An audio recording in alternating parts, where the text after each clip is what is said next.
So yeah, thanks very much for having me here today. And I'm going to talk a bit about the work that is ongoing in GB around geothermal. So the talk's in three kind of sections, a bit of a preamble about kind of what's going on more generally, some of the drivers and so on. I'm then going to talk about some trends that we're seeing in the geothermal kind of scene in the GB.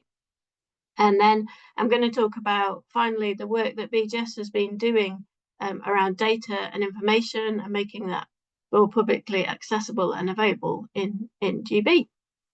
So I will get started. So very much we're at the stage now, I think, where we've had over the last sort of 5 to 10 years, many conversations about the opportunities from geothermal energy and the challenges that we face getting geothermal energy off the ground and more widely deployed. But we're very much now focused on the solutions part. And so that's what I want to do today. I want to focus on solutions and looking forward and opportunities. And on this slide, I've got two sort of sets of publications, a deep geothermal energy white paper from 2023 and the IEA Future of Geothermal report. And both of those publications have quite a lot in them about kind of raising geothermal up the policy agenda, signposting the role that geothermal energy could play in the UK's decarbonisation efforts, and underpinning that, kind of increasing the awareness and visibility of geothermal energy. So that being really important to get that kind of message out there. And Northern Ireland has a gold star for this in 2021. Obviously, you had your net zero strategy, and geothermal was included in that strategy. So compared to other nations in GB, then that word geothermal has been in your strategy and policy documents. But that's something we're striving for in other nations, to see that higher level of awareness and visibility.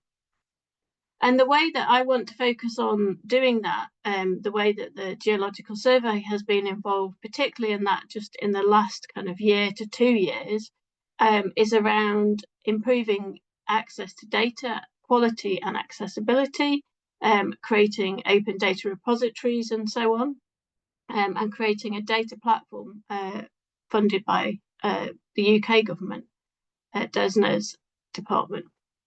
And so those are things that I'll come on to in the second part of the presentation. But again, these are very well-known recommendations from these kind of large reports, that this is shown in many countries across the world to be a real enabler of wider rollout and supporting geothermal energy development, is that sharing of that level of information, that basic information. So I'll just pause at that point and explain what the BGS, or the British Geological Survey, is. We're the National Geological Survey, established in 1835, and we also host the National Geoscience Data Centre. And we've been doing geothermal work for a long time. There was a very big programme of work in the late 1970s and 1980s, which BGS led.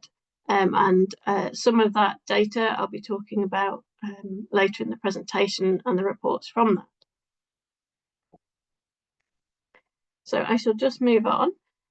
So one of the things about making geothermal energy more visible is obviously the range of images we can use. So this is just one example of some different images, I guess, that we've been working on, that convey a number of different messages about the versatility of geothermal for heating and cooling and thermal storage underground and for power.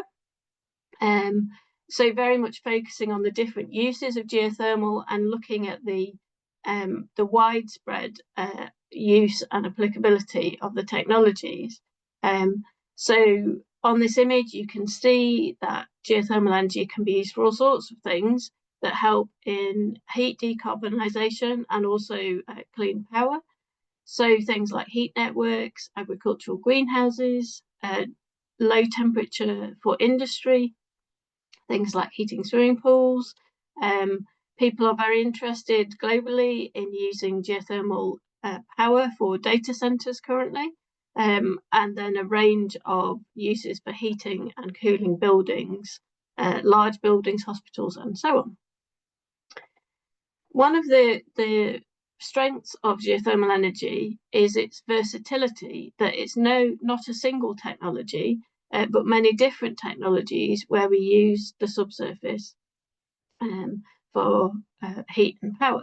And this is a BGS image that has been used many times, which has been slightly expanded to include some additional technologies. So just going over this diagram a little bit, on the left-hand side, the shallow geothermal technologies, but very much looking now at those in an integrated systems way with energy storage. So, for example, open loop with aquifer thermal energy storage, or closed loop shallow boreholes with borehole thermal energy storage. And then on the kind of deeper geothermal side of the diagram, where we have the higher temperatures for direct use heat, and in some areas for both geothermal power and heat. Again, some new technologies coming along, not in the UK or in GB currently, but we see these globally, new technologies in terms of different techniques for deep geothermal and very deep closed loop technologies. So this versatility of geothermal is great, but it does also cause some challenges because it's difficult to convey a single message. And so one of the things that I've got on this next slide is just thinking about that messaging that we're seeing is helpful, and grouping some of those technologies together, I suppose. So this is just a view from what we feel, what I feel is happening in geothermal in the GB part of UK at the moment. So there's three kind of parts down the side here that I just wanted to cover. So the first part of that is very much the heat side of things. So geothermal heating, cooling, and storage, where we see, a massive opportunity, a lot of funding going in for heat networks, particularly, and the use of the subsurface for this integration of heat, cool, and thermal storage, fairly low temperatures, and the potential to integrate that with the other types of heat and cool sources, waste heat, and so on. And also a massive opportunity for the public sector and kind of larger campuses such as universities and so on.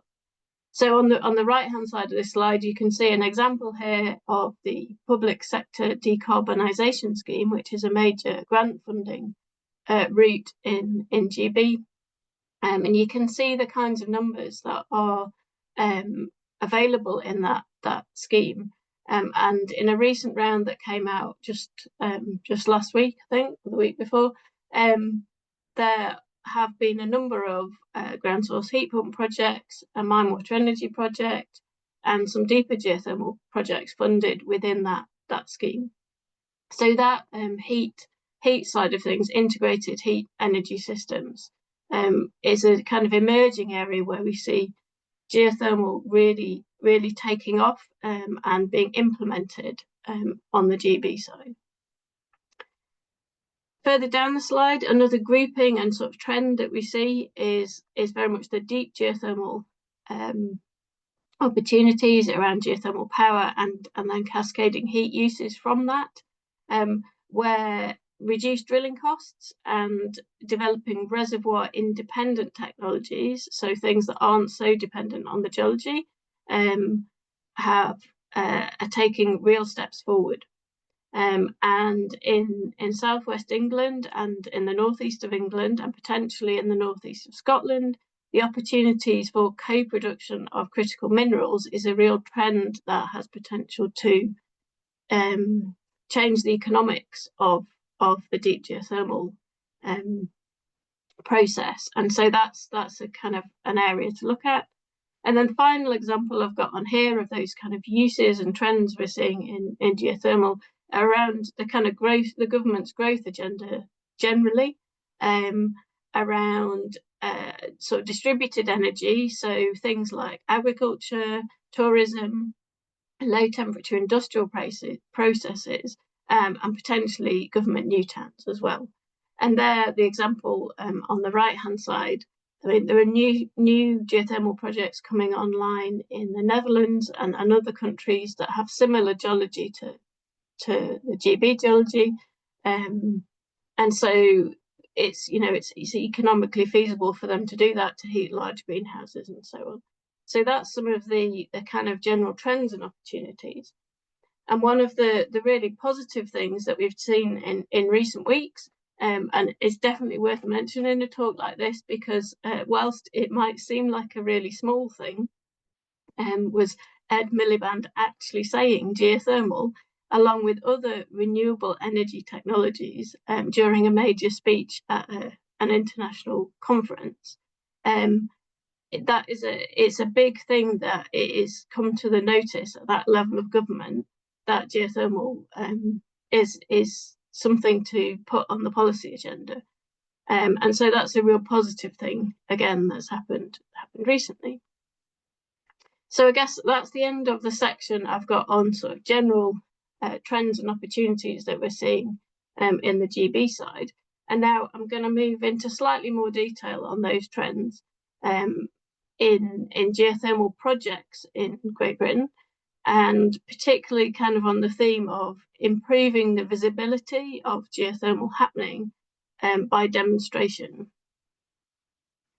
So one of the things that we've done for several years at BGS is compile information about the numbers of geothermal projects, and we've done this through the IEA Geothermal Technology Collaboration Programme and for other organisations.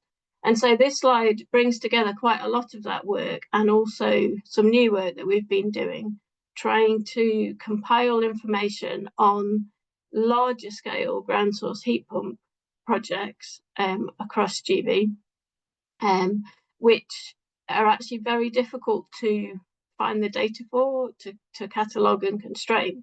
But we've been making a start, because there is a lot of activity happening, but it's not very well gathered, and so it's not very visible. So this is work in progress that I'm showing just here, but I just wanted to cover some of these points about trends in shallow geothermal in GB.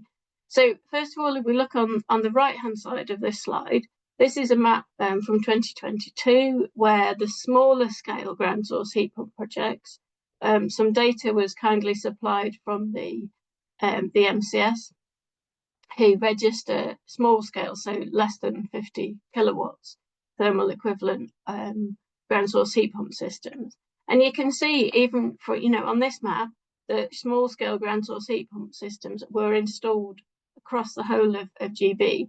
And the IEA statistics, there's over 55,000 of those units have been purchased, and that equates to about 847 megawatts thermal. Those are numbers from 2023, so it runs a bit behind the numbers.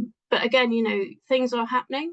And then on the left-hand side of this diagram, we see the larger scale projects, so over 50 kilowatts and up to about 6 megawatts thermal equivalent.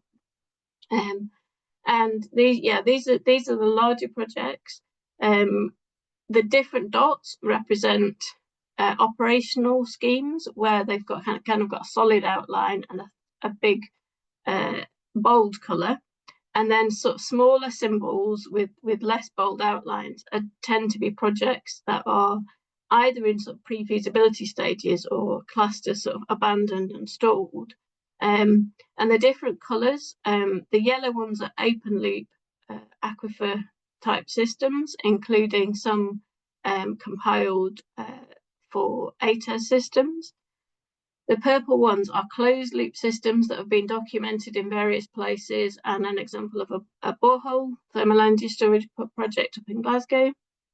And then the blues are mine water geothermal energy projects, which you can see across many of the coalfields across GB.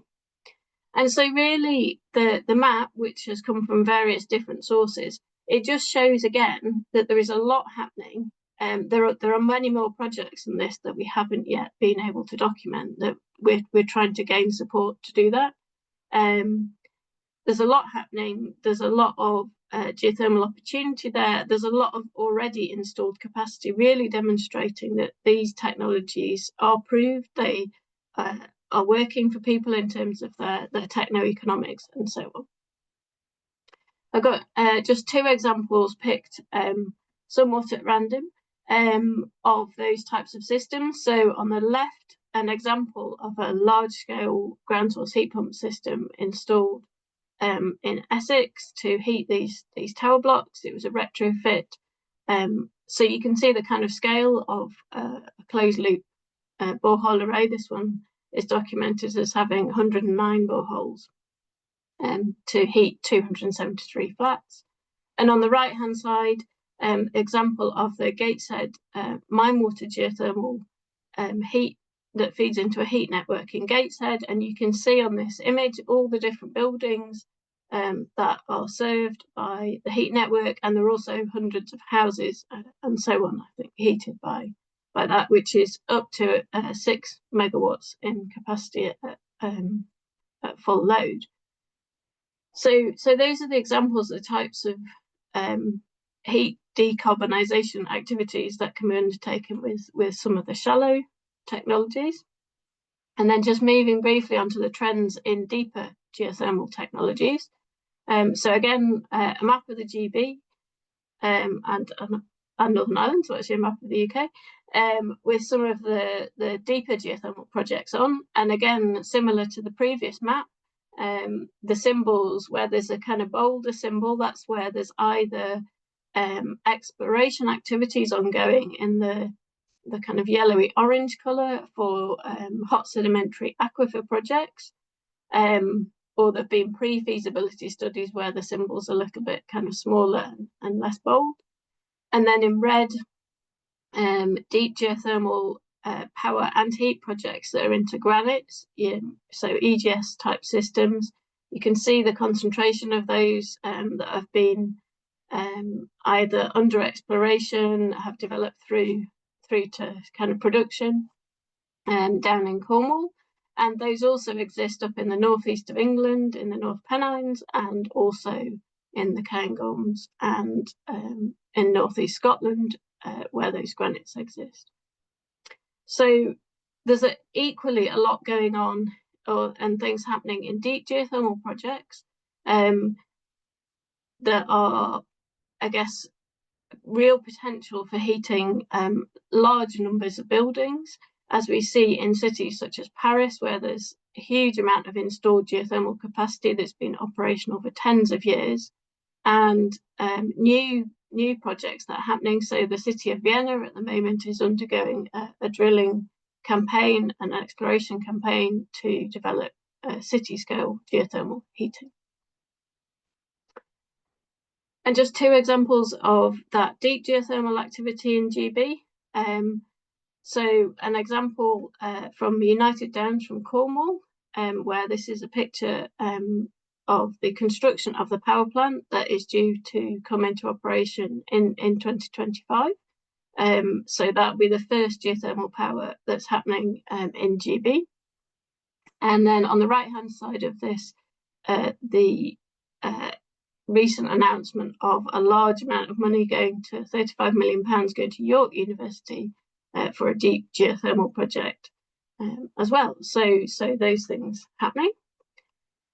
And then just finally on this section, I just wanted to cover some of the kind of emerging technologies and innovation trends that we're seeing happening in the GB side of geothermal. So the top of this slide focuses again more on the sort of heat side of things, and the bottom more on the power and lithium side of things. So some images taken, or an image taken from Jackson et al.'s work at Imperial College, looking at aquifer thermal energy storage of a scheme in London.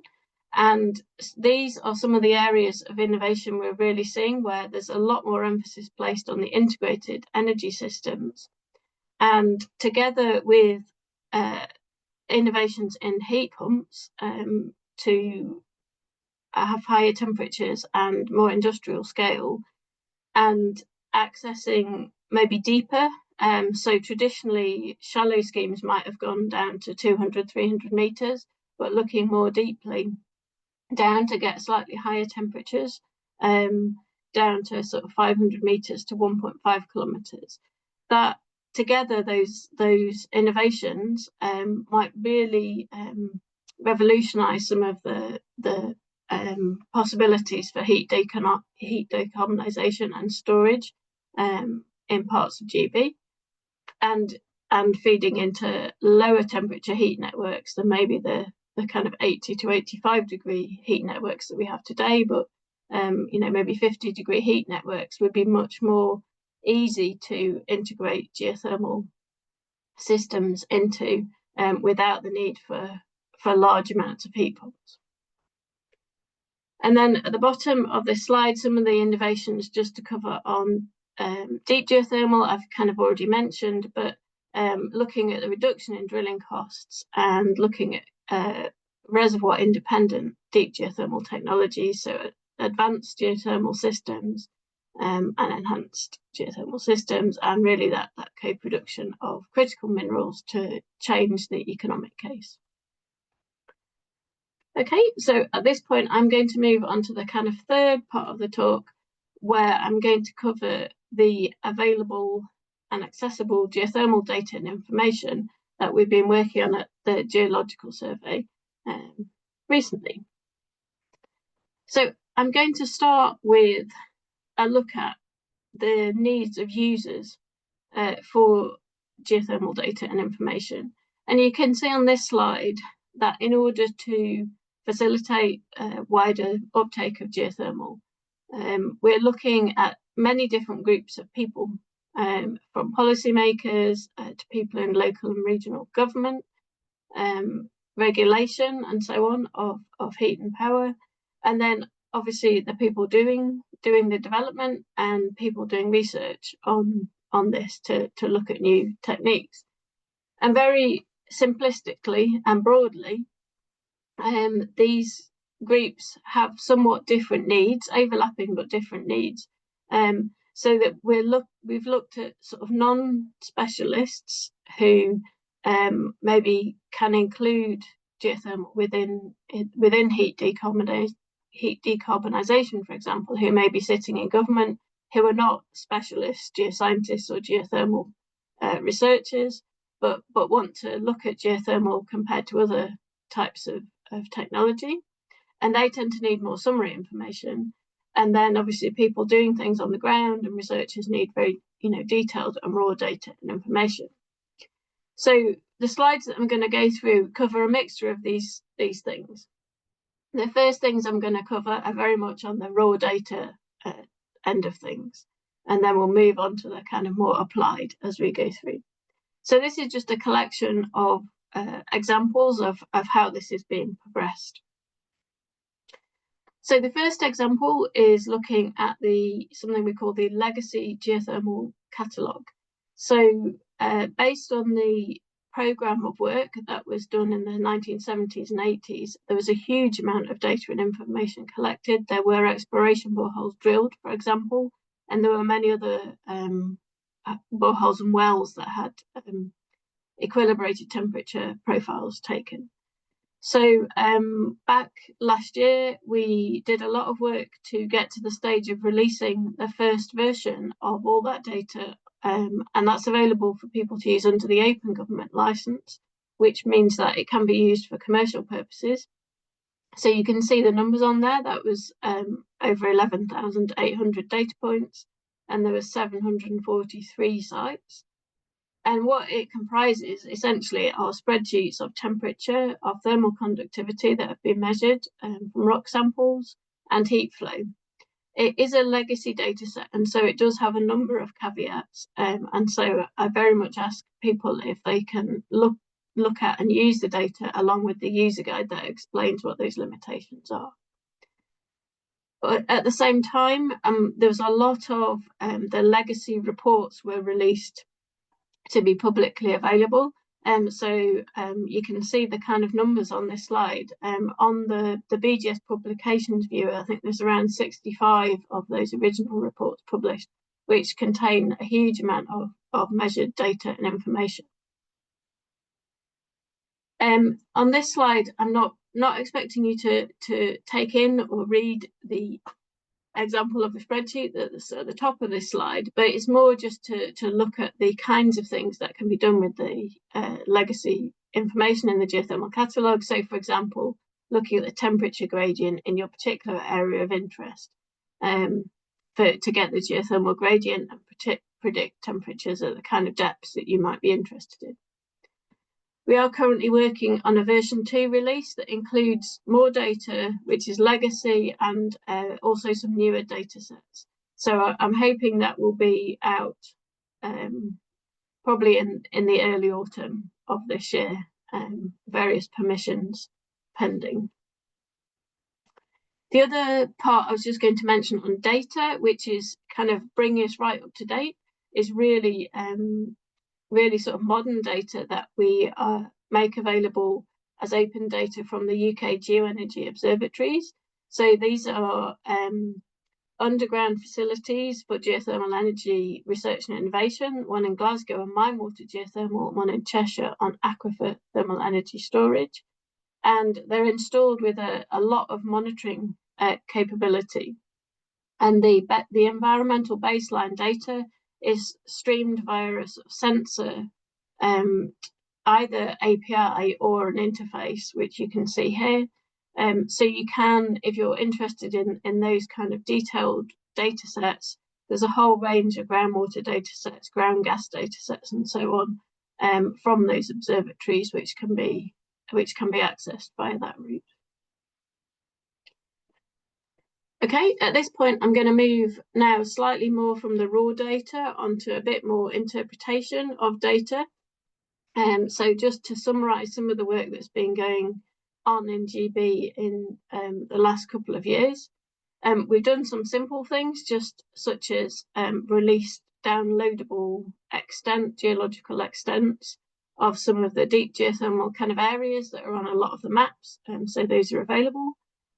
We are still very much working on underpinning studies of the geothermal potential of different areas. So this image here on the top right is an example from the central Scotland, from between Glasgow and Edinburgh, of the geothermal potential in place resource for the Upper Devonian sandstones that exist both at surface, which are the kind of orange colours, and then at depths down to about 5 or 6 kilometres beneath the central belt of Scotland. So we're working on those kind of studies. We've also got work ongoing on this area on the map of kind of maps and models, which is a big gap. So we're looking at geothermal opportunities in a kind of scoping piece of work for Southeast England. We carry on a lot of work on fractures and geochemical processes in granites around, particularly in Cornwall, in relation to a lot of research grants. And we're currently working on updating the Permo-Trias, that's the sedimentary basins that run across large parts of England, updating that resource estimation. So I've got one final example, and that's much more, again, on the non-specialist end, and that's where BGS did a piece of work with the Energy Systems Catapult and NHS England to take shallow closed loop sort of thermal outputs and so on, and link those with the buildings type, the heat demand, and the land available at any particular, in this case for NHS England, it was for hospitals, to give, again, an initial screening answer as to whether shallow geothermal closed loop technologies would give the required amount of heat for the demand in that particular setting. So again, various different outputs from that tool, and that tool has recently been upgraded by the Energy Systems Catapult to include other public sector buildings. So again, that's something that's very applied. It's very much for building managers and so on. But again, it helps to increase the visibility and hopefully uptake of geothermal technologies. So I just wanted to conclude with two kind of slides. First of all, just to bring it back to kind of Northern Ireland, as this is the Northern Ireland webinar series. So clearly in Northern Ireland, you've had your amazing recognition in policy, and then an amazing project which has been award-winning. Michelle has shared with me the great news of the recent award-winning Geoenergy NI programme, and the ongoing work of the Geological Survey in Northern Ireland, and also a very large grant award to the Gemini project, which is an all-island of Ireland project, and will do a huge amount on subsurface heat, resource maps, data and data products, including across Northern Ireland, monitoring and so on from real geothermal sites that are being developed, and looking at the needs and so on of planners and policymakers. And so for me, that's, there's a huge opportunity there for learning both ways, really, for knowledge exchange, because in some areas, Northern Ireland and Ireland are doing work, and in other areas, BGS has done work on the GB side. So I very much hope that there'll be sort of wide incorporation of a knowledge exchange of data and so on. So final slide, just to conclude, I hope in this kind of brief talk, I've given a bit of an overview of some of the opportunities and trends that we're seeing in Great Britain on different types of geothermal, from shallow ground source heat pump systems to mine water systems and deep geothermal systems. And then also given a bit of an overview about how practically the Geological Survey we've been supporting and implementing that increase in visibility by making data and information more accessible and available in digital form, and with the overall aim really of supporting heat and power decarbonisation as much as we can. So I shall finish with a slide which has got various links on if people are watching this later, and so can access those links, and I will stop there. Thank you.